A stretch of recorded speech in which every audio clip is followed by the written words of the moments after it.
My bad. What is up, guys? Welcome back to the Verse Crypto channel. We got another awesome live stream today. We're going to be talking about all things TitanX, maybe talk about some DGen plays. And I'm really excited about this live stream because we got a really special guest. The guy's been in Hex. He's been in Zen. He's one of the kindest dudes ever. And he's also been jumping the TitanX. So I'm really excited to bring one of my friends to the stage, Crypto Kindness. What's up, brother? How we doing? What's up, man? I'm excited to be here. Khaos Kris, thank you for inviting me on. We're going to have a great conversation. Looking forward to this one. Because what, we had to reschedule it twice now?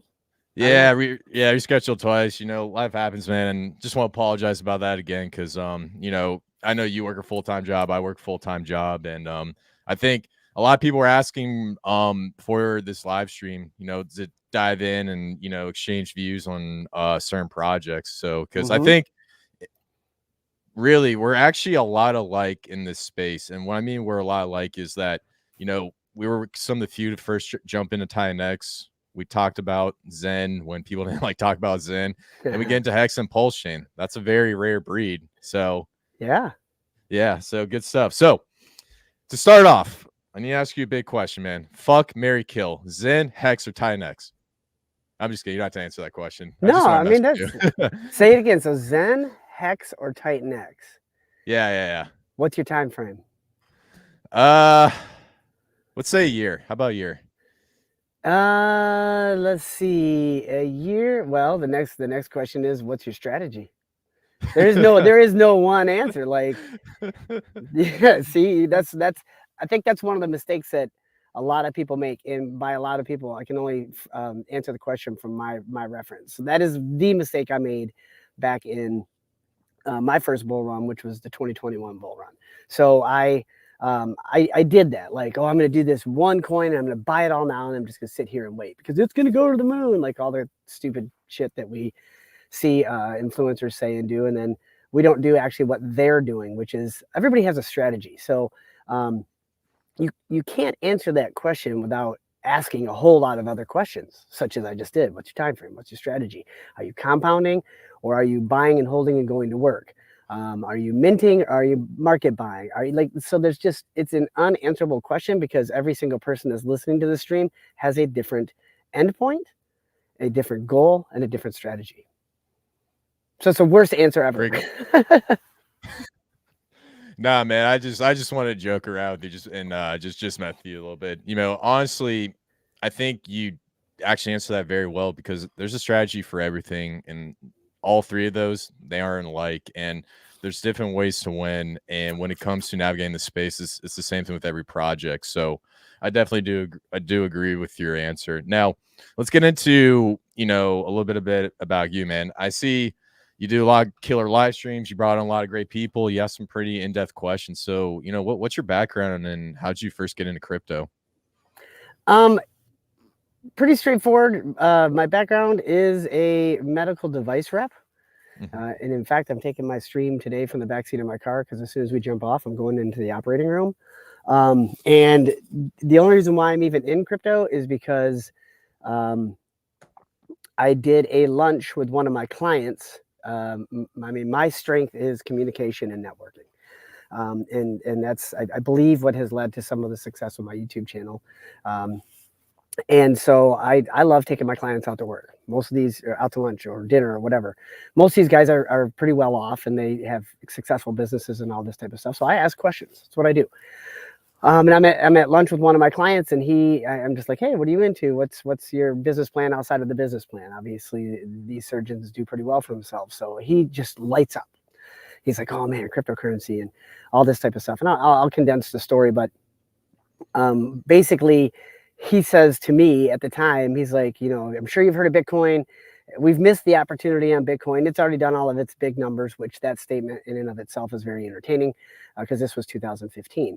And he says, you know, then he spends probably an hour or so telling me all about Ethereum. And basically we leave the lunch and he's like, I can't give you financial advice, but I know your career. I know your wife. You guys do pretty well. If you can spare a couple $1,000s, dude, just go home and buy Ethereum. So long story short, I didn't do that. And I have forever regretted it. Ethereum on that day was $6. So yeah, Wow. that was a good. Every time I look at the Ethereum chart, I dry heave a little bit, which is good for my abs. So like I'm really in good shape because I do a lot of dry heaving. It sucks, but so how am I here today? He called me back. I've stayed in touch with this guy. He's actually a pretty good friend of mine at this point. He called me back right before the Pulsechain sacrifice, and he's like, "Hey, I know you're upset that you've expressed some dissatisfaction with your decision to miss out on Ethereum," is the way he put it.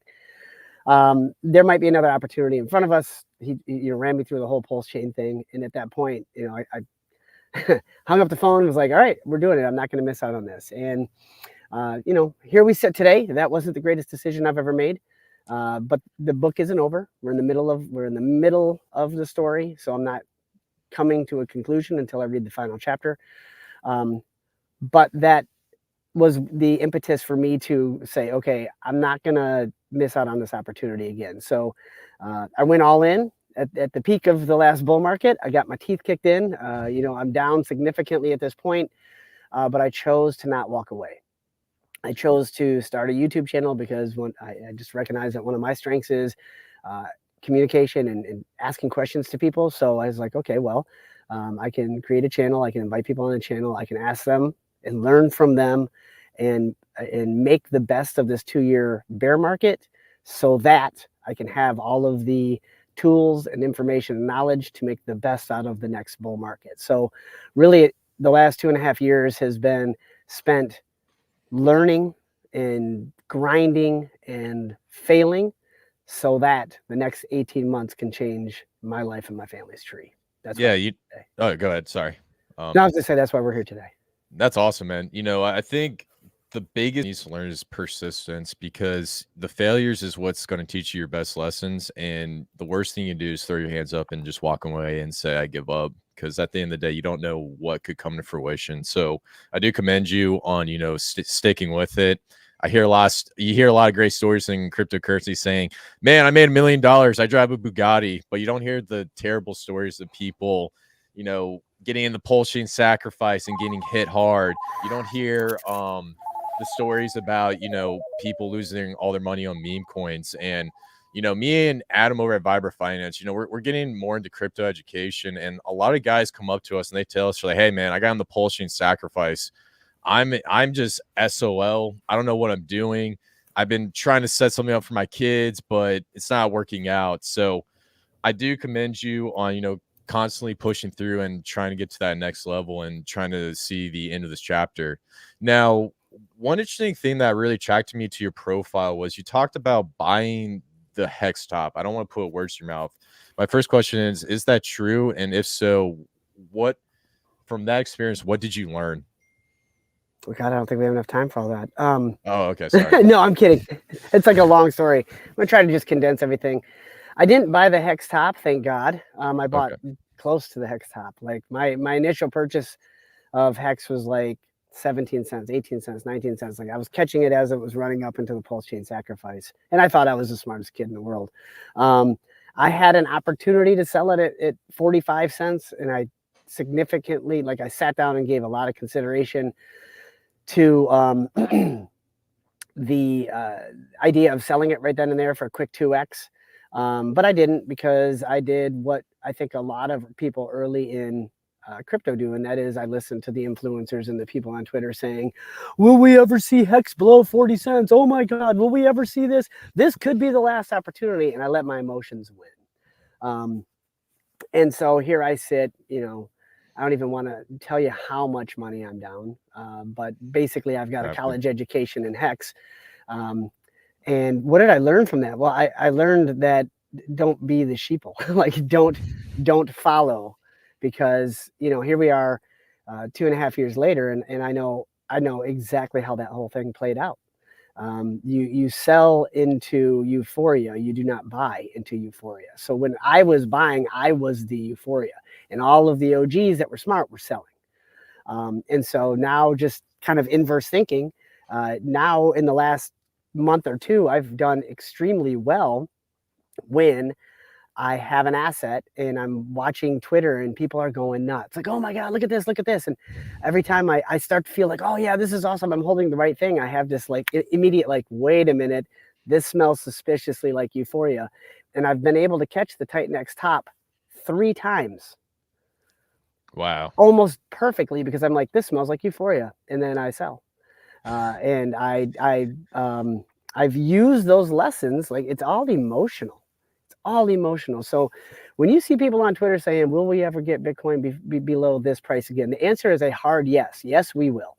It's just a matter of when.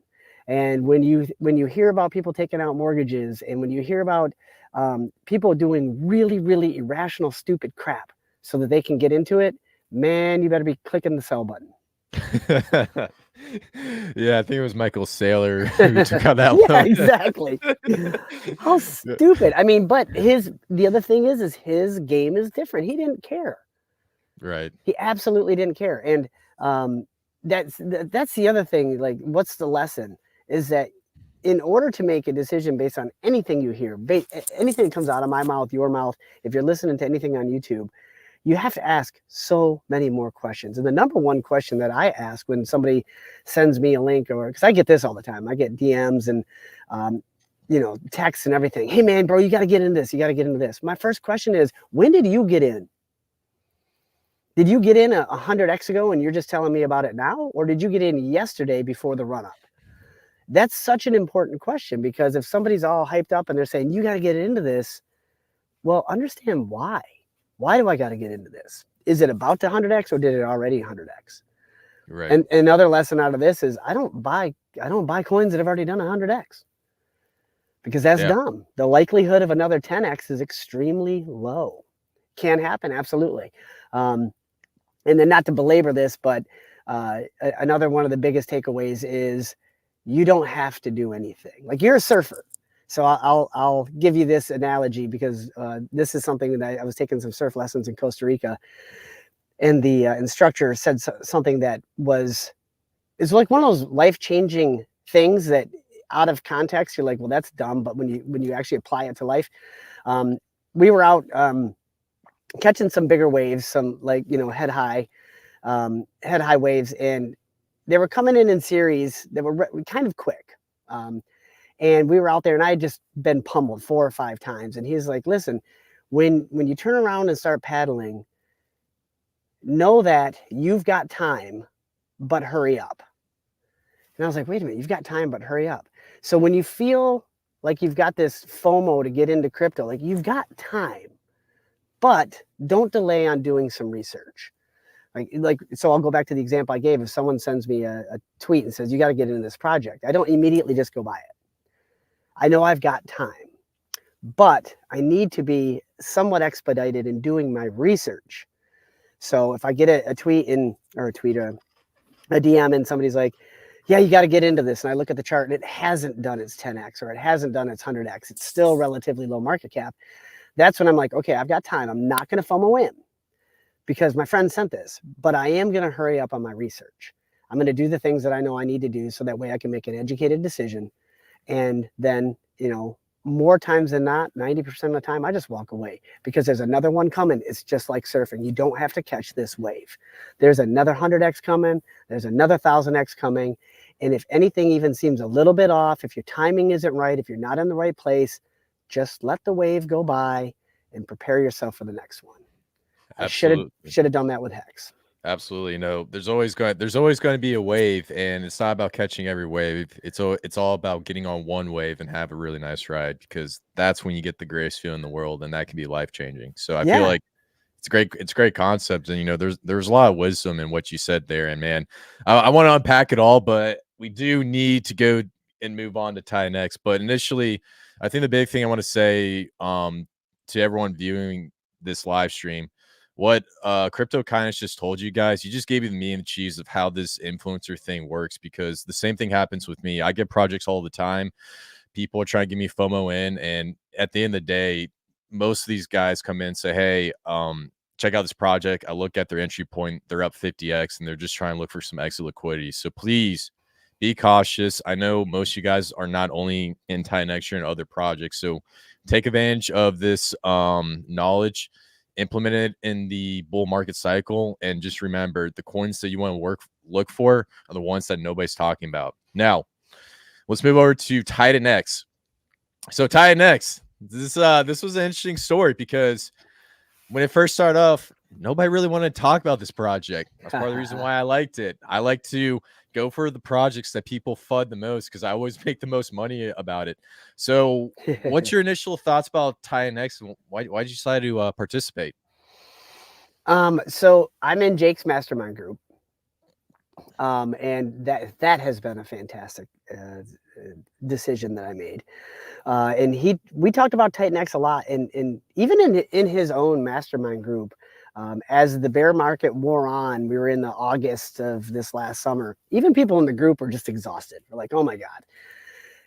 And Jake was telling us about his project, and it all sounded great, but everybody had such gosh, what is it? PSTD from the bear market that a lot of, even people in the group are like, I don't know if I can get into another project on the front end, and it's a mining crypto kind of like Zen, and we all just got crushed on Zen. For the people that played the game wrong, I was one of them. And so I got into TitanX because one of the guys that I do a lot of consulting with, he's hired me multiple times. We're actually good friends now. He called me up one day and was like, hey, I know you haven't been on the calls recently. I need you to listen to the last TitanX call, and then you and I are going to do lunch, and you're going to tell me how to play this. And I was like, wow, okay. So I listened to the TitanX call, and I was like, oh my God, I see what's about to happen here. So I went from not wanting to be into TitanX to alarm set at 3 a.m, so that way I could catch the launch, and sitting by my side with the trigger. But I actually went in very, very like dipped the toe. I applied all the lessons that I've learned from the last couple years, and was like, I'm not going to go all in on day one.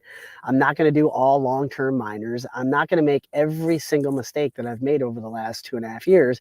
I'm going to play this very slow. And so that's how I did it. And as I saw how the machine worked, I've continuously played the different variables on it. And I thought that there's enough value in what the potential of the protocol is, that I wanted to talk about it. Because I'm in a lot of stuff I don't talk about, because it's more of a high risk kind of like, can I degen some quick money? But as soon as I started seeing what TitanX was capable and understanding the machine behind it, I was like, yeah, I want to get the word out on this. So that's why I started talking about it. And interesting, I don't know if you noticed, but I talked about it for the first couple of days, and then I went quiet for 2 weeks, because I wanted to just see that it played out. I wanted to see that nothing happened, it didn't get hacked, that the protocol was good. I wanted to see that like it continued working. ETH kept coming in, the payouts were there. I just wanted to check everything before I started talking about it again. And I'm really glad I did that, because it gave me time to sit back and observe. You've got time, but hurry up. I wanted to sit back and observe, all the while making sure that everything is working, so that way when I talk about it, I can talk about it in good conscience, that I'm not just leading people to a slaughter. Absolutely. No, awesome point. And it's great to see you apply those same skills. And I think, from what we talked about with Hex to Zen, I think you really did a great approach with TitanX. And I know I was talking to you a little bit offline, but I tried to do what you did, but I accidentally did all long-term miners. It was just as an accident. It was 4 a.m. Try to get up and surf. And I was actually sitting there nervous that those 2 weeks, I always tell people, I call those, I wouldn't say 2 weeks of hell, but I was pretty stressed out because during those 2 weeks, there was TitanX wasn't really clicking hard. I was talking about it, at least I would say once every other day. And I was just like you, because I was a little bit nervous. And then once we hit that 2 week mark, that's when things just started taking off. Yeah. People were talking about left and right. We talked to Jake. He talked about the social tooling with, the charts and stuff. And I didn't know if that was going to work, to be honest with you. Because I didn't think it was going to click hard. And then now all I do is I see TitanX pie charts all over my algorithm. So, so it was pretty astonishing, man. So I got a question for you though. So Go ahead. you shared your story online, and you just kind of shared it here, that you made a click mistake early on, and you did all long-term miners, and now you're playing the long-term game. My question to you is, why have you not based on what you've seen in the marketplace and conversations, added a little bit more of dry powder to also be playing the short-term compound game or the stake game? Yeah, so for the short-term game, believe it or not, I've actually been playing it when after about a week and a half. I just never got into on live streams, but basically what I did was I did a 33-day short-term miner as a test run. I said, all right, here's some money, we'll just see what happens. And then I bought a bag of TitanX, like $500. I'm like, all right, let's see if we see appreciation. And so I'm an engineer by day, so most of the engineering projects that I look into are the ones where it's like, all right, which ones work and which ones don't? Because I do a lot of work on the coastline, and there's not like a book for you to do these types of structures. You guys see what works and what doesn't. Yeah. And so come to find out, you know, some of these short-term miners, it's a great play. And the best way to really use these short-term miners is to take it, use it as profit to build your short-term miner potential, and then just do like a snowball effect going down the road. So for example, let's say you take $100, $500 at the end of your miner. What's a really great strategy is maybe take like 50 of that, start a new miner, and then profit 250 and just keep it rolling. And if you keep 2xing that down the road, in the middle of the bull market, that thing could be worth anywhere between, I think, like 10 to 20 grand if it maintains its price level. So what about you? What kind of short-term plays are you making? Because you talked a little bit about it with Jake last live stream. My I haven't really changed my strategy, except for I've called it the kindness 1/3 strategy, where I sell a third for profit, I stake a third, and then I compound a third of it. I did not do that last night. I had an 18-day miner kick off a straight 8x on my initial, and I was like, bro, that's too much. So I kept a lot of that for profit, and then I compounded it. So 50% profit, 50% compounded. So I turned I think it ended up being 500 million TitanX. I turned that into a future of 2 billion by compounding, and I took profit off the table. So back to the lessons of the past is, it's like, always take profit. Yeah, I know it's early, and people say, well, you sold it too early, but you can never sell too early when there is risk on the backside. You just got to be taking profit out, because everybody can come up with a doomsday scenario surrounding crypto, and if you can think of it, the reality of that happening exists. So you need to be always positioning yourself that if something happens, I don't like to put it out there, but something happens, the V1 gets hacked or whatever, if that happens and everything goes to zero, I've taken profit off the table. So always take profits, and that's why that's part of my strategy. But it was too juicy yesterday, and I put it in like the staking calculator, and I was like, I'm not going to get as much out in the next 90 days as I am if I just sell it right now and compound it. So I opted for that. Absolutely. And the one thing I will say is, when it comes to, the influence space with TitanX, we're never going to say, yo, diamond hand that to the moon. We're always going to say take profit. And that's one thing I learned from, the Hex community, especially when they were talking about diamond handing. And I love the Hex community. They're great. But you always need to take profit, de-risk yourself. And at the end of the day, if you get your initial out, you win. 100%. After that, everything's extra. And that's the best part about this. Now, let's talk a little bit more about TitanX. What are some of the best components of TitanX that you really, really like? And what are some components about TitanX that you dislike? Ooh, that's a great question. What do I like? I like the buy and burn a lot. I like it a lot. It's like my favorite Dumb and Dumber quote. The buy and burn is amazing. I don't want to sound like a fanboy, but Jake just did a phenomenal job of designing this. One thing I like straight away is the white paper is so easy to read. It's so easy to read. Crypto doesn't have to be confusing. Yes, there are a lot of games that can be played within TitanX, and if you want to gigabrain it, you can do that. But you can also just go click the big blue button and walk away, go to work, and come back 30 days later. There's simplicity there's beauty in simplicity, and Jake has done a very good job of that. The white paper is very easy to read. It's very easy to comprehend. It's also very accessible. The UI is amazing. It is not confusing at all. It is so straightforward on how to do this stuff. So two things that are important is it easy for people to get in? The answer is yes. You don't have to bridge any funds. It's on Ethereum, which is one of the easiest chains to get on. Now, of course, you could argue that, well, it's too expensive to do transactions, but making money does cost money. You know, there's a reason why the rich get richer. So that, I think that is a strength. The amount of game theory that's in it is fascinating. The buy and burn, the staking pay, like, I actually can't think of a negative thing. I guess if there was one negative thing I would say is that there's the risk of a giant pool of ETH sitting out there in the ether that is clearly a hack target.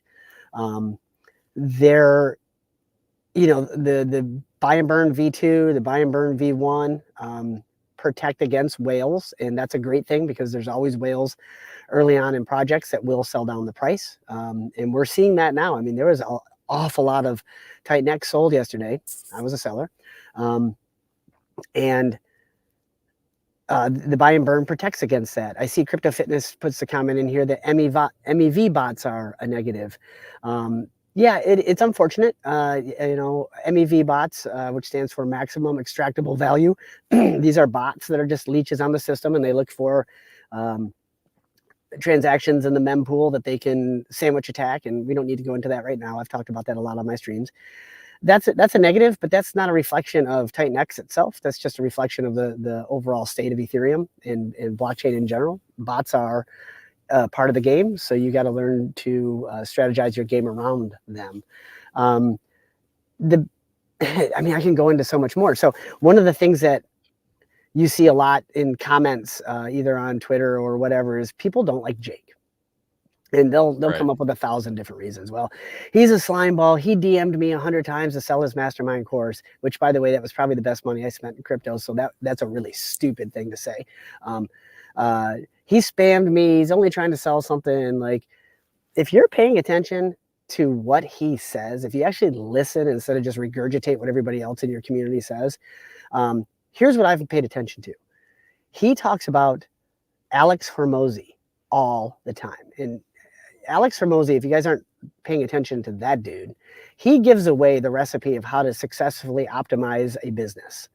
And so I was actually just listening to an Alex Hormozi video today as I was driving into where I am now. And I might do a video like side by side of TitanX to this video because it is spot on. So Jake is practicing what he preaches. He tells people to learn these skills because they're valuable. And then if you pay attention, he applied every single skill that Alex Hormozi talks about to build out a mastermind, to market TitanX. Like, what most people don't see is there's a huge marketing machine behind TitanX. There's groups out there that just hundreds of people that go out and tweet and like and retweet stuff on Twitter, and they like these videos because Jake understands how to market something. And so Grant Cardone, one of the most successful real estate investors in the world, has said over and over again that the best product doesn't always win. The best known product wins. So you can almost take the things you hate about Jake and turn that into a positive for TitanX. You hate that he's a marketer. You hate that he's DMing. You hate that his goal is just to always kind of quote unquote be spamming about TitanX. Well, that's why it's going to have adoption, is because people are going to know it, they're going to recognize it, and then when they go to research, they're going to see a shit ton of tweets about, I just made 8x, I just made 9 ETH, I just got paid out in my staking pool, I just this, I just that, I can't wait for hyper, I can't wait for this ecosystem. It's, you know, it's getting more expensive today, so there's scarcity involved. Like, it's freaking amazing. He is just using the Alex Hormozi playbook on top of Titan, with the playbook of what was successful with Zen, with PulseX, with Hex, with DXN. So he's using a successful IRL and real life business model that, you know, is straight from the mouth of Alex Hormozi, and he's using other successful crypto protocols, and he's mirroring it together. And I mean, my God, it's working. We're seeing it. It's working. It's crazy. So when people FUD it, I'm just like, whatever. Okay, good. Yeah. You're right. Well, What do you think? well, yeah. I want to unpack a little bit because when you start talking about Alex Ramosi, I actually really like that explanation about how he was creating like with a business mindset. But there's two things I want to unpack. So first one was talking about the Jake Mastermind course. Believe it or not, when I first interviewed Jake, our first interaction on Twitter was he's putting out 369 28 8. It was the numerology. Mm-hmm. And I saw about 20 tweets that everyone was like, what does this mean? What does this mean? What does this mean? I was like, all right, I'll tell you guys in the live stream. And some of it was pretty on point.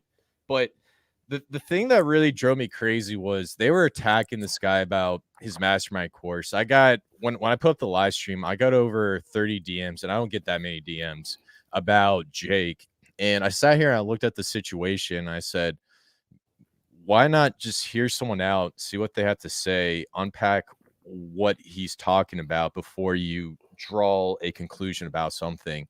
And so what really drove me crazy was the fact that they were saying like he was basically the devil. And Yeah. it just made me want to do even more, because when people tell me not to do something, I want to do it, especially if it's like a good thing. I'm not saying like jump off a cliff. I'm not going to go jump off a cliff. But when it comes to, stuff in crypto, I was just like, yo, this is insane. And I'm really glad that you were talking about the mastermind course, because that was actually a question I wanted to ask you about, because I keep hearing about this thing about the mastermind course. And I think we can put that to bed because you just explained it all. So overall, I don't think Jake is a bad dude. I think he's just a hustler trying to make it. I think he's trying to build something that can draw a legacy that could really impact and help people, because there's a lot to TitanX that I really enjoy, the buy and burn, the utility, but the main thing is this launch pad. And I think people are underselling this launch pad like crazy, because it is a new way for projects to receive funding and development to build projects on top of TitanX that can help people, but also you don't have to do greedy token allocations where they dump the supply on retail traders. And so that is the heart and soul of it. I don't really like, to be honest, like buy and burn and the stake, and that's all cool, and talking about how like it's going to go up like 10,000x. I get that, but the heart and soul is this concept of a launch pad, because if we can fix the ICO problem, then we can make crypto much more fair and a lot easier for the little guy, and more people will come in, because people are so scared of this market manipulation that you can blatantly see on the blockchain. Now, that was the first thing I want to say. Now, the next thing I want to say is the ETH gas fees. I want to unpack that a little bit. So you talk about like, hey, it's on ETH, the gas fees can be harmful. But my question to you is, do you actually really think it is harmful? Because how I see ETH, the high gas fees, I think that's going to be extremely valuable. Sorry, that's the word I'm looking for. Yeah. Or the entire DApp, because if less people are going to be using it, that means the inflation is going to go down. So like, what's your overall thoughts on the gas fees? Like, let's break this down. How do you think it's going to impact TitanX in the bull market? I think that it's a mental barrier early on to people that maybe don't have as much funds. Like, for example, if you've got $500 to get into a new project and you're excited about TitanX, and then you go to do a transaction, you want to do, one full term miner. It's in the ETH fee is, you happen to catch it at a bad time, and the ETH fee is $76. You're like, dang, do I really want to, put in 20% of my available money to just paying for a transaction fee? And of course, like, the answer is no. But there's another way to look at it, and that is, just as you said, there's a lot of value in the price of Ethereum and the fees, because for some people it can be, I don't even know that. B-Root says it best. Like, when people complain about ETH, they always say to him, why are you doing memes on ETH? Isn't the price prohibitive? And his answer is, if you just made $7,000, what do you care about a $100 transaction? And last night I claimed a miner that was very, very profitable, and yeah, the transaction was $50. I didn't even blink. I was like, I don't give a crap. That's the price of success. And so I think that the whole it's on ETH or the gas fees thing is just a psychological barrier early on. Or it's a reason to, I don't want to say FUD, but it's a reason to sell yourself on why it's not a good idea and stop. like, oh, it's on ETH, that's stupid. You know, the alt or the layer 2 coins are going to do better this go around. Like, oh, okay, well, that's your decision. But I actually think it's really valuable because the price of ETH is going to go up.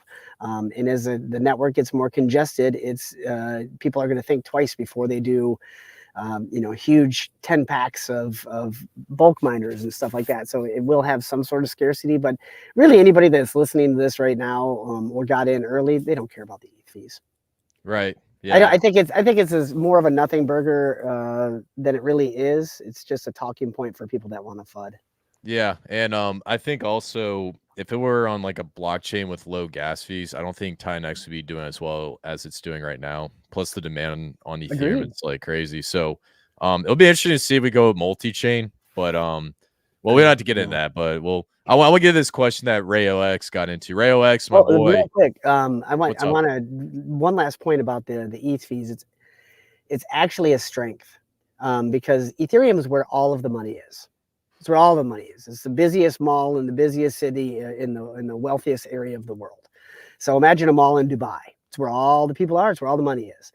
And the beautiful thing about Ethereum, and this is another just super genius thing that Jake did, and why the buy and burn ties into it all. But on Etherscan, you have the ranking of the number one protocols or the highest used protocols. And the more that your protocol is in that top 10, top 20 number, the more that big money is looking at it. It's a big flashing billboard. Like, people are interested in this. They're still interested in this. 45 days later, we're still in the top 10. Why aren't you here? And so having a billboard on at the most expensive shopping mall is a freaking great idea because the big whales in ETH, they pay attention to that stuff. Absolutely. Great points. So let's get into some questions, catch up on the chat. Chat's getting a little bit more active now. So what are both your perspectives about future burn pool payouts? Any thoughts? Shout out to RayOX, my favorite Shiba Inu whale. So I'll start off and I'll toss over to Crypto Kindness. But so with the future burn pool payouts, how I see this happening is we get in the middle of the bull market. We get this FOMO stage where the price is going crazy because everything in crypto is going to go crazy. Everything's going to appreciate. Even like coins that you think are dead, like Litecoin, are going to do well. When the price of TitanX goes up, more and more people are going to mine because they don't want to miss out. They think that's the way to get the most tokens.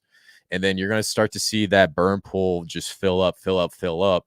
And in order to mine at that point, gas fees are going to be high. So if someone were to go in, it's got to be a considerable amount. It's not going to be like $100, $200. It's probably going to be, I would say, above like 1,000 to make it even worth it. So how I see this playing out is when we start to get price appreciation, we're going to get a lot of miners going in. That burn pool is going to load up like crazy. And then when we start tailing into the bear market, we're going to have some reserves just stored up, just like the oil reserves, and slowly going to bleed out until we phase into the next bull market. That's how I see it happening. I think that's how Jake designed it. Crypto Kindness, what do you think? Yeah, I agree. The burn pool is a fantastic reserve. It's like, in personal finance, you've got your rainy day fund. I think that's what the burn pool is. It's just going to be a rainy day fund that's going to help fuel everything else for, like you said, the long term. Absolutely. I love it. Then next one, the Jake protocol will be the new standard moving forward. Will TitanX launch on Pulsechain? I think you answered this on your live stream. So do you want to answer this, Crypto Kindness? Well, I can't answer for Jake, but he has given all of the reasons why he didn't launch on Pulsechain in the first place. And at this point, if TitanX is killing it on ETH, why dilute attention? I mean, it's all focused on one place. If you put it over to Pulsechain, I mean, there's a ton of hexagons, a ton of people that sacrifice for Pulsechain, for PulseX. We've seen large sacrificers actually sell their PulseX and Pulsechain position to move it over to ETH to get into TitanX. If you launch this on Pulsechain or any other chain, you're just dividing your economical energy, and you're dividing attention, and you divide everything. You divide the target audience, you divide the money, you divide attention. And I don't see that as being good. we've seen lots of other protocols do the multi-chain thing, and sometimes it works well, oftentimes it doesn't. And it's just, you know, there's a book that Jake references all the time, and it's The Power of One.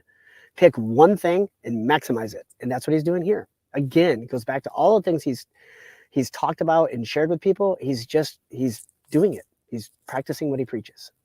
Absolutely. Great points. And that's one thing I'll point out with Zen. Like, I love Zen. I think it's a really cool concept. And I think X1's going to be a great blockchain, just first and foremost. But I get a lot of people ask me questions in my live streams, you know, how do you keep up with all the stuff going on? Because you have one project on this blockchain, this blockchain, this blockchain. It gets very what's the word I'm looking for? It gets too overwhelming. Now, I think with him concentrating Ethereum, like you said, it's gonna be really, really good. And one of the big things he told me was volume.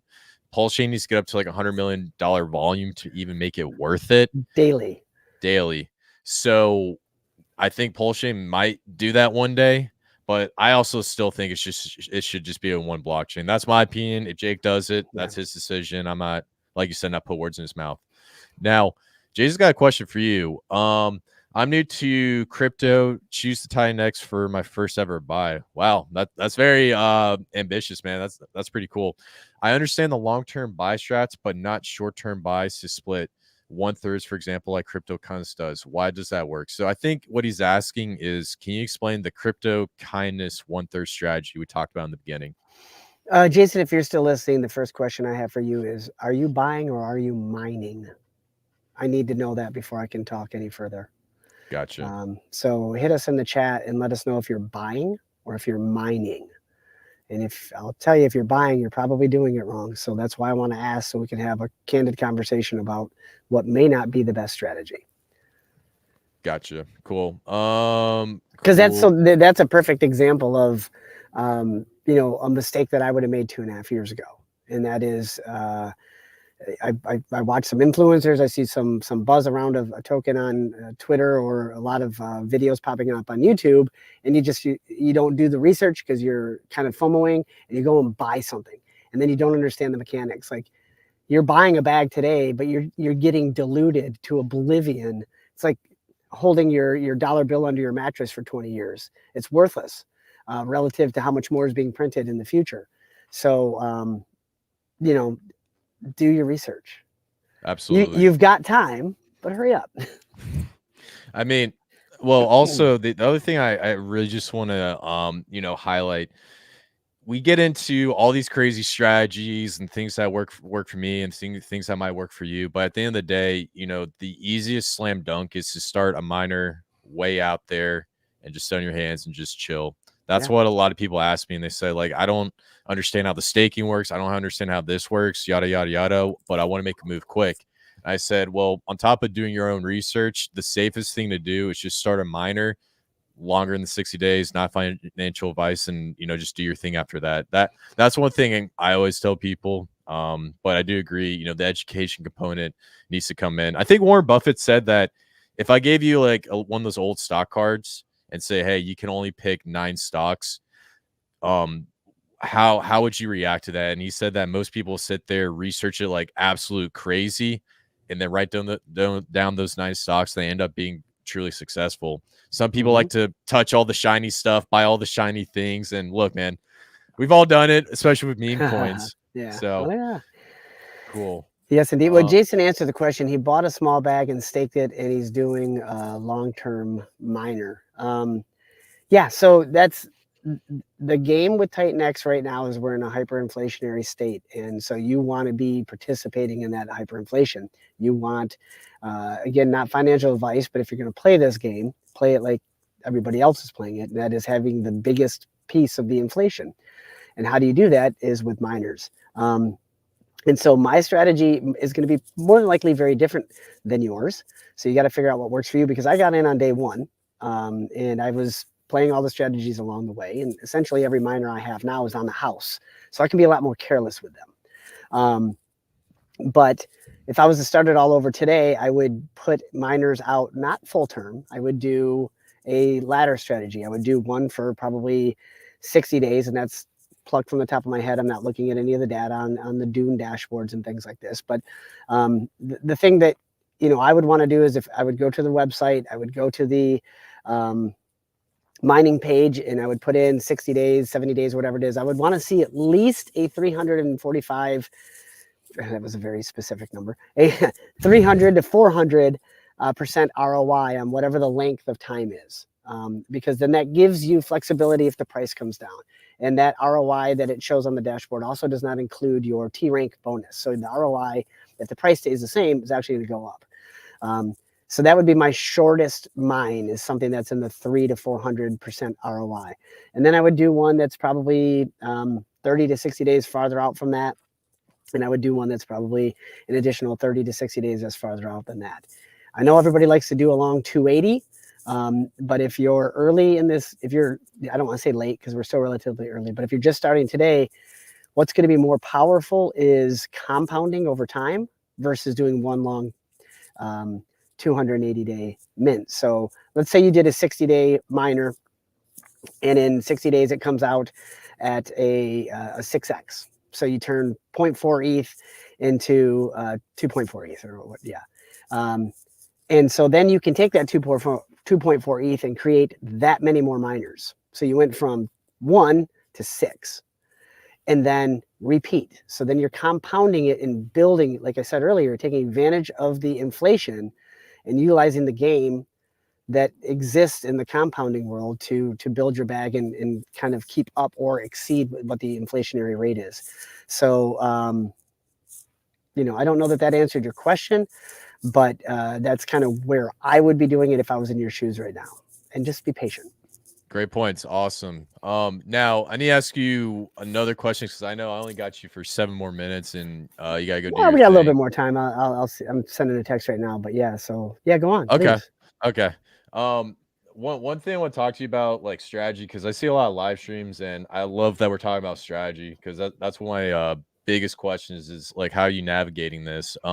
So I'm over here at the TitanX board. Shout out to Mike Dean. Create a really great dApp. I actually use this thing every day. So we're getting to about August 3rd of 2024 and August 4th of 2024. This is probably going to be the highest inflation for TitanX hitting the market. Mm-hmm. Crypto kindness. What is your strategy for this day? Because I got a feeling you thought something out, and I'm curious to hear your thoughts on how you're going to navigate the market when all these coins hit it. So kind of going to the conversation we had earlier about lessons learned over time. I don't only plan for the hypothetical upside. I also plan for the realistic downside. And so I like to position myself on any project I'm in nowadays to catch both happenings, if you will. So the question comes up all the time, this early August, there's trillions and trillions of TitanX coming on the market. It's going to dump, sir. It's all going to dump. You know, it's going to go to oblivion. We're all going to lose. Houses are going to catch on fire. Babies are going to die. Okay. So what do we know about markets? The best time to buy is when everybody else is running out of the building. So my personal strategy is I want to be at that point. It is subject to change based on information as we roll into it. We have no idea how Hyper is going to affect it or any of the various other projects that are launching. But as we sit here today, my strategy is I want to be 50% liquid so that way I have the option to catch a fire sale should there be a fire sale. Should all these people claim their Titan and they just want to make their money and drop it by 90%, I'm going to be a buyer.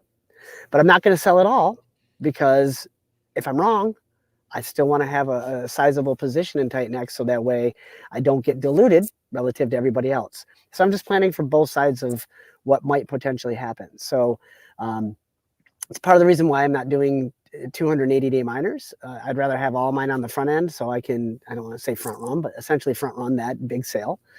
So I have flexibility. When you have flexibility, you don't have to be so knee-jerk in reaction on responding to what the market might do.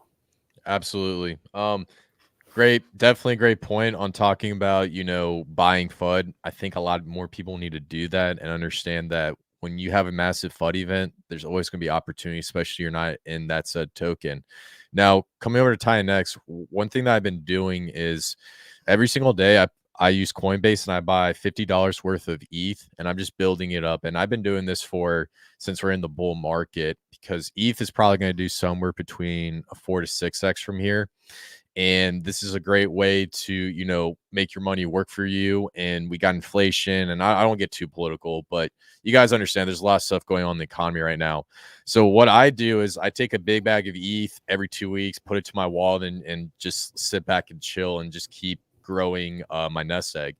Now, when day 280 happens, just like you, I'm planning on putting in I've been researching this, but I'm pretty sure now Uniswap, you can do like buy orders, because a lot of the Ethereum whales are telling me that if a token price gets down to a certain price, you can actually put a little bag of ETH and it'll go through and buy it up as it goes down. Mhm. So what I want to do is, take a big bag of ETH and do buy orders on the price of TitanX as it goes down, just to buy the dip, and just so I'm not sitting there just scrambling trying to buy stuff and get screwed by sniper bots. So Yeah. that's one of my strategies I've been doing. I've been actually been plotting this out for since day 14. So Nice. I'm really hoping this works out, and it'll be pretty cool to see. Yeah, well, I have another like potential outcome to throw at you that nobody's thinking about, or at least discussing. I'm sure there's people thinking about it, but what if, riddle me this, Batman, what if the day before that inflation comes out, it's a great day to actually create some new miners, because all those people, or a good chunk of those people, claim, sell, and then remine. So then you're front running potentially a huge T rank bonus. If 10 trillion comes out and 5 trillion is sold, yeah, the price could drop, but if even 50% of that went back into miners, you could front run a T rank bonus on that too. So there's another way yet to win. Wow. For every way you tell me there's a way to lose, I can tell you at least 2 ways to win. Wow. At least in TitanX, I'm not that confident in anything else, but I've put in my time and researched this. Yeah, absolutely. No, it's clearly evident, man. And I did not think about that. That's going to be interesting to really think about front running and position yourself, because I feel like when that happens, it might be good to just do another 280, because that will take you out to the bottom of the bear market, and then you got a big bag of TitanX, and then the inflation is going to be going down astronomically at that point. So having TitanX liquid, in my opinion, will be the best thing to do at that point. Interesting. Yeah, and over the bear market, if TitanX has a 95% pullback, like a lot of altcoins do, and the interest leaves, just as we've seen in the bear market, guess who's not leaving? The V2 buying burn. And so the lower the price goes, the more it buys and the more supply comes off the market. Like absolutely, there's so much happening here that there's a bullish scenario around every corner. And I'm doing my best to think about the bearish ones, and because I don't want to be that guy that's just like, this is a slam dunk. There's risk out there. I just don't know where the trapdoor is yet. Absolutely. And then so from Ramen, any idea why that August 3rd high minting happened? So that's from day one minters. People got in on day one. That's the reason why there's so much being coming out on August 3rd and August 4th. And over time, as the T rank bonuses, as the T ranks increase, the inflation of TitanX will decrease. Also has a lot to do with your position. So if you check out the white paper, it goes into high detail about this, Ramen. Mm-hmm. So cool. Awesome. Now, one other question I needed to ask you about hyper and this pendulum theory. Everyone keeps talking about this pendulum theory. I go on Spaces last night, and they're saying like Crypto Kindness has this pendulum theory about hyper. I'm curious, what is that pendulum theory, and how do you think it's going to impact TitanX? It's a hard question to answer, because until we have the white paper on hyper, there's really not a lot of reason to spend a ton of energy thinking about it. However, the pendulum theory is, as a pendulum gets farther to one side, there is more force pushing it back to go the other way. So there's a lot of things that I'm thinking about when it comes to hyper. So I'll just give you an example. If we got to pay attention to a couple of variables. Like once the Hyper white paper comes out, I'm going to be paying a close attention to how much mining is happening. Is there an influx of capital? Is ETH coming in? And then I'm going to be paying attention to the graph of future supply. Is there a certain area around Hyper's launch that starts building up as people are targeting Hyper? So if I see that, let's say in this example, a bunch of ETH comes in for new miners, and all those new miners are short-term targeting the Hyper payout. That's going to tell me that there's a lot of interest in participating in Hyper. So if there's a lot of interest in participating in Hyper, then there is the potential that a lot of the staked TitanX is going to be burned for Hyper. So the staking pool, which is kind of a pendulum, it's swinging this way as people are staking a ton to get ETH, that energy pushing back is going to be the desire to catch Hyper gains. So as that energy goes the other way, if you just stay in the staking pool, your dividends, your share of the staking pool could go up. So there's a very probable scenario in which when Hyper launches, just staying in the staking pool is going to be a better option. Then the other thing is there's the advantage of being early. So maybe you want to be the first person to burn for Hyper. So is the best way to do that through burning a stake, or is the best way to do that through market buying? But the market buy is going to be limited for the first 8 days. So there's so many different variables to keep paying attention to. It's hard to kind of come up with a theory until we have the white paper. But again, for every action, there's an equal and opposite reaction. And you just want to at least be thinking in that equal and opposite reaction when coming up with a strategy, because it is just a pendulum. If everybody goes one way, there's going to be a force pushing it the other way. And basically, you kind of want to be on the opposite side of each pendulum, because that's where not everybody else is. Absolutely. And just to add to what you said, the biggest example of what we see with Hyper is probably what you're going to see with PDI and Atropa, because when I talked to Jake, that's where he got the idea to add this really great utility on top of TitanX. But in my opinion, I think Hyper is going to be much more advanced than what Atropa is trying to do to bring price stability to PDI. But we don't have to go too deep into that, because that'll be another hour conversation. Like I said, Crypto Kindness, this is a great live stream, my man. I'm good for one more if you want to do like a 5-minute. Just I know you wanted to talk about altcoins. I haven't got my text that I need to head in yet. So okay. Well, I mean, I'll go, but when I get the text, it's like gone. I gotta go. Yeah. Cool. Yeah. No, man, you can log off. Don't worry about it, man. Yeah, actually, let's go ahead and just switch over to altcoins real quick. So I'm curious. I want to ask you, what are your top 5 altcoins? You can't use Zen, Hex, or TitanX, or Pulsechain, PulseX, or Incentive Token. Which ones are your favorite ones for this bull market? Gosh, that's a lot. I think that Doge 1 meme coin has a tremendous amount of potential. I think that PTGC Pulsechain is a freaking sleeper. Yeah, enough said that. I believe personally that the biggest narrative in crypto this go around is going to be BRC20s. So sats, bitmaps, inscriptions, like we're seeing rats and bear right now doing really well. The BRC20 narrative is so new that it's very new. It's not like a new iteration of anything else. It's just full on brand new. And it is happening on the biggest, most decentralized, most fair crypto, which is Bitcoin.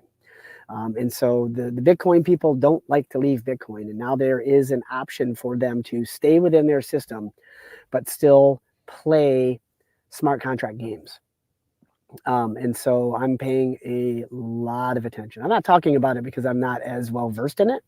I'm doing my research right now, but like I'm stacking bags of things like bitmaps, sats, some of the meme coins, rats, bear.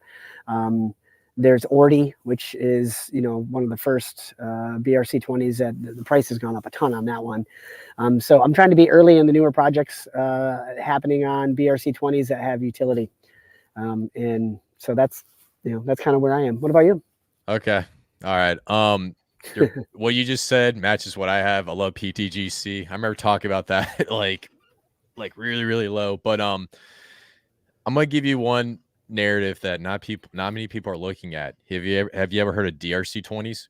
Oh yeah, I mean, I might have minted a whole lot of those recently, but I knew it. of course. Man.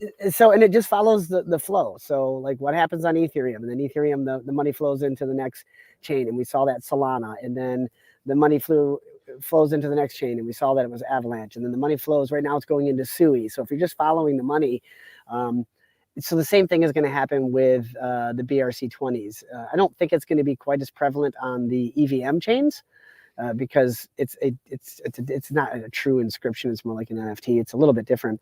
But it wouldn't surprise me if Litecoin has LRCs in the future. So, yeah. Well, the thing I'm saying is, so I got in at a Doji, which is like the ordi of Dogecoin. I got in at that at 50 cents. It's sitting at about $3. And to be honest with you, that thing is going to be a sleeper, especially when if Dogecoin gets on Twitter as like the main payment center for crypto payments, because when people find out about these dojis and the Dogecoin blockchain goes viral, I think that's going to go viral. And I think that's a sleeper none of these guys are talking about. I very solemnly hear people talk about that. And then the other thing is for the BRC20s, BXDX, a decentralized exchange for BRC20s. I think that's an absolute sleeper in my opinion, because they're actually trying to create like the Uniswap of not only the BRC20 blockchain, but the DRC20 blockchain and the Litecoin LRC20. Well, yeah, whatever. So BXDX. Okay. BXDX. For anybody listening, this is the value of starting a YouTube channel. I never would have known of any of this stuff. Like the greatest move I have single-handedly made in crypto is I started a YouTube channel. That's it. That's the best play. And the best part about it is like channels like ours, man, we're talking about stuff that the bigger guys will be talking about. And they're probably sitting here looking at it, they're like, dang, man, I got research DRC20s now. And then next thing you know, it goes bananas. Well, not financial advice. Yeah, no, exactly. Of course. They're already researching it. The bigger channels, they're waiting to find a way to either get paid by it or build their bags significantly before they talk about it. But it's like once the bigger channels are talking about it, a lot of the opportunity has been missed. And so I pay attention to people that I've said this before. I have no trouble plugging him because he's fantastic. I pay a lot of attention to a guy on Twitter called Crypto Profeta. He doesn't have a huge YouTube channel. He doesn't have the biggest following. That dude's got more alpha than anybody else. And if you go back through all of his tweets, it'll be like, okay, this is about to happen. This is about to happen. And then freaking right every time. And so, yeah, it's and it's funny. Go look at his tweets and you'll see he said DRC20s are next about 2 weeks ago. Yeah, no, it's crazy. Yeah, these narratives are fun. And then on top of that, the other thing I want to say is, so I have this theory about Ethereum, Solana, and Avalanche. Solana's blowing up, Avalanche is blowing up. I think some of the big VC funds are propping up these two blockchains so that they can get a better position in Ethereum, so that they have more control over the Ethereum blockchain. That's what I think is happening. It could be wrong, could not be wrong. So in my opinion, I think the next place to make some really big plays on altcoin season, like we're seeing with Solana, is going to be Polkadot. And yeah, I've heard that. I think right now is like the time to do it. Do your research, but like I said, hurry up. Like you said with the surfing analogy, and there's like B-Roots was really jumping in, going crazy about it, and I didn't really take him seriously. And then I looked at some of the stuff he was looking at, and I think we're going to have this altcoin run on Polkadot, and Solana and Avalanche is very difficult to touch right now because everything's going crazy. But I think Polkadot's going to be like that. And I think the same situation is going to happen if that theory is going to have it plays out. Crypto Kindness, any involvement in Polkadot, or you don't dip your toe too much? I have zero involvement in Polkadot. I've come to accept that I cannot catch everything. And I'm more than happy to let some things pass me by, because the more I divide my attention, the less likely I'm to be successful. Gotcha. So I'm staying in my lane. I know a few things pretty well at this point, and that's where I'm going to stay. Okay. Understandable. I mean, it's great for the people that are playing Polkadot and know where to go on that, but I've only got so much time. I got you. I got you. Now, Well, the big thing that we need to mention is this all does trickle down to Pulsechain. Because I can see a scenario. I mean, B-Roots talked about it the other day on, it wasn't Altcoin Daily, it was something else. I can't remember the show, but Crypto Banter. All these bigger chains with big VC holdings, and as the money is made, people will take the money out and go somewhere else because there's a big risk pool there. Is that the VCs are going to start dumping on your heads again, just as they've done every cycle. And once the money has been made in all the other chains, then you can go to a chain like Pulsechain, which is quote unquote decentralized. Yeah, we can always have the argument that Richard Heart owns most of it, but historically that has been a benevolent whale. So there is a lot of opportunity on Pulsechain. No one's talking about it. The price is down. It's one of the few layer one EVM chains that hasn't pumped yet. It's a sleeper. I'm DCA and Pulse on the regular because right now it's cheap. And when it's not cheap is when everybody's talking about it. And at that point, you've missed a couple X's. Absolutely. Absolutely. And I think everyone should have at least one L1 that they think can do a Solana run up like the last market, because it's fun getting into, Solana Avalanche right now, but they can only go so high. Pulsechain has his first bull market. That's huge. Mm-hmm. Those first L1s, they do anywhere between 100x to we even see some of them do a 750x, or they can do the legendary Ethereum run, which was like, I don't even know, what was that, like 15,000x, or I don't remember the number, but it was somewhere up there. I don't know what it was in the first cycle. I mean, it's done a significant amount of X's in the last 7 years, but I think, personally, I've got a lot of eyes on ZK Sync. I love the ZK era network, everything they're doing. I mean, you can bridge Ethereum from ETH to ZK Sync to Optimism to Arbitrum, all these things using the ZK finance, ZK swap finance. Of course, it's all based on layer zero's protocol, but you can bridge ETH for $0. Zero. It's crazy. Or you can bridge it for $1 on, I can't remember the other swap. So the ability to move intrachain on some of these new L2s is fascinating. And very soon that's going to come to Pulsechain. Like I can already see how to get ETH to Pulsechain for $0. And once that happens and the masses are made aware of it, we can much easier imagine an influx of capital. I asked Crypto Profeta the other day, why isn't there a bridge right now? Why doesn't Richard Heart's bridge use the layer zero protocols? And his answer was he just doesn't trust it. And so therefore we're using the old bridge technology that still costs $45 for an ETH fee. I think it's an interesting topic of discussion because we have to trust Richard Heart because he's got the keys to the bridge, but it costs us more. So if we have to put our trust in somebody else, is it Richard Heart or is it layer zero protocol? I mean, why wouldn't you go to where it's free? Yeah. And it's pretty well battle tested. Right. Well, it's interesting because I did research on layer zero and L1X, and we have this interoperability narrative forming. It was pretty big with Polkadot and Cosmos, but this bull market is going to be pretty crazy. And the one thing I think I want to put you on is L1X. So layer zero, they're going to launch their token very, very soon. And then L1X is going to be one of their smaller competitors.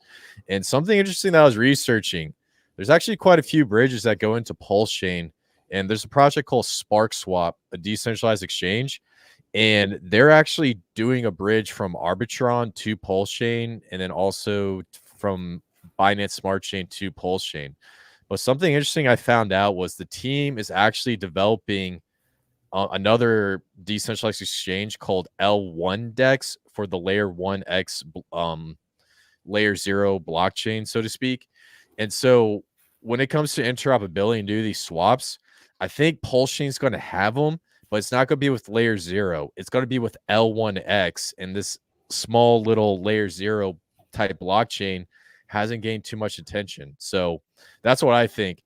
Now, as for layer zero, crypto kindness, what do you think Layer Zero is going to do in this next bull market? Do you think it's going to be like the number one blockchain to surpass Bitcoin because of the VC funding, or do you think it's just going to be another narrative that goes up and then goes down? I don't know. I haven't done enough research on it. I know a lot about what they're doing because I use their protocol, but I haven't done enough research to answer that question. Okay, I got you. Well, yeah. Well, what do you think? Obviously, you've done some research, so what do you think? I think Layer Zero is going to be probably the number one blockchain, and I think the blockchains are being used as like databases and ways to efficiently put CBDCs on. So everyone's going crazy with Avalanche and DEXs and meme coins, but I think the end game is for these blockchains to build the infrastructure for CBDCs. Layer Zero connects it, and the only way to do payment solution is through these CBDCs built on top of these blockchains. So how I see it is Ethereum is like Amazon, and you have, the retail, you have the, internet, and like, excuse me, I'm sorry. You basically can go, what is Amazon? It's like a online commerce, right? So it's an online commerce business. In your opinion, do you think Amazon or the internet's is worth a lot more in money? Well, Amazon is. Amazon or the entire internet? Yeah, well, how do you quantify the value of the entire internet? Nobody owns it, except for Amazon does kind of because of AWS. Yeah, so exactly. It's a trick question, but of course, the ability for people to utilize the internet is what makes the commerce so valuable. So if you were to put value on the internet, it's the most valuable, more than Amazon, because without the internet, Amazon doesn't exist. Yeah, exactly. And so how I see it is Layer Zero is going to be like that internet connection. It's going to be the most valuable, and they're also going to be the ones who roll in CBDCs through USDC and USDT. And part of the reason why Richard Heart doesn't like it is because USDC and USDT is threatening to turn off stablecoins at the Pulsechain bridge. And so if he integrates into Layer Zero, there's a fear that they could have some sort of attack on the Pulsechain through the stablecoin. And sense. This is why everyone's so crazy about PDI, because we at the end of the day, it's fun to speculate, and there's so many anomalies and stuff, and it's so cool. But that's the missing thing behind the Richard Heart ecosystem is a stable coin. Yeah, that's the one thing he needs to make this thing successful, because everything else is just extra lending protocols, decentralized exchanges, whatnot. But if he gets a stable coin, that's it. He won. He's probably gonna have one of the greatest inventions when it comes to cryptocurrency and the DeFi movement. So 100%. So real quick, and then I got to bounce. There's two things I want to point out here in the chat. Volt says, what's the safest way to buy BRC20 tokens? Depends on where you live. If you live outside of the United States, there's actually several exchanges that sell them, which make it easy. But of course, if you buy them on an exchange, move them off of the exchange. In which case, I really like unisat.io, unisat.io, which is kind of like a MetaMask for Bitcoin. It's a very easy interface, excuse me. But that's just one of many. Obviously, do your own research, but it's super easy to use. You create a wallet, you can trade BRC20s, inscriptions, you can create your own inscriptions. Unisat is a great protocol. Number two, about what you said pertaining to Layer Zero, the biggest value in all of that is to have seamless, fast, and cost-free interchain transfers. So like when CBDCs or all this stuff happens, you have to be able to go from one currency to the other, essentially seamless and at very, very low cost. And that's where the Layer Zero protocol certainly has a tremendous amount of value. So to your point about the internet, that's potentially going to be what allows all of that to happen seamlessly and inexpensively. Last but not least, Crypto Profeta is in your chat, and I would highly recommend you get this guy on your channel. You'll learn more from him in an hour than anybody else. Absolutely, this dude is awesome. I cannot plug him enough. And more important than anything, an absolutely solid, genuinely kind, helpful individual. Somebody I'm proud to call a friend. Awesome, man. Good stuff. With that being said, I gotta go save the world one eyeball at a time. Absolutely, man. Hey, just want to say thanks for coming on. Guys, check out Crypto Kindness. All this stuff's down in the chat below. Gotta do this again, man. And like I said, you're awesome, dude. Keep up the good work, and we'll probably cross paths again. 100%. Thank you for having me on my channel. Thank you for everybody that was in the chat today. It was a great conversation. If you're able to download the video and send it to me, I love that, because there's a couple clips I'd like to pull out. And everybody go follow Khaos Kris. I think it's at @theverse369. Yes, sir. On Twitter. This guy's bringing a ton of great value to you. He's going to help you learn, asking these type of questions. Support this channel because it'll help you be more successful in the next bull run. Appreciate your time, buddy. Have a great day. You too, man. Thank you. All right, guys. Well, that's it for the live stream. We talked to an absolute OG legend, Crypto Kindness. A lot of really great stuff behind TitanX, and I'm excited to continue to cover this project. So if you guys got any questions or anything, leave them down in the chat below. Shout out to Crypto Profeta. Hopefully, maybe we can do a live stream in the future. And you guys, before I wrap this live stream up, smash the like button, hit the subscribe button, and turn on notifications so I can keep you guys updated with the latest, greatest news and information in the space. I'll see you guys in the next one. Peace out.